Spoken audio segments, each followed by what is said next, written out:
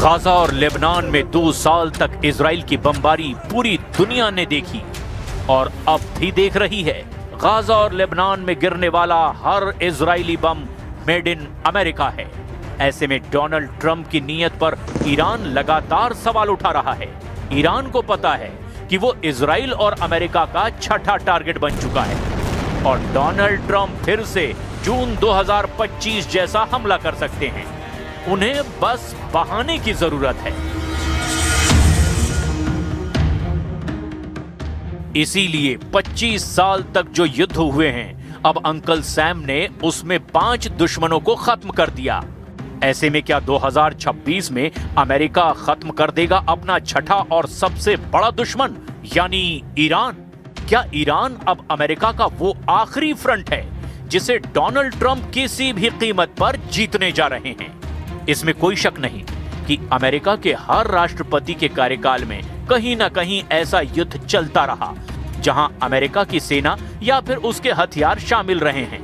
चाहे वो बुश के दौर में इराक हो, चाहे वो ओबामा के दौर में सीरिया हो, या फिर अब ट्रंप के दौर में गाजा, लेबनान और ईरान हो। पिछले 25 सालों में अमेरिका की आंखों में सबसे बड़ी किरकिरी ईरान ही साबित हुआ है। 1979 की क्रांति के बाद से ईरान ही एक ऐसी पावर है जो अमेरिका के काबू में नहीं आई है। Trump is looking to distinguish himself from past presidents like Obama and Biden. Those presidents provided rhetorical support for Iranian protesters in past protests, but members of the Republican Party certainly have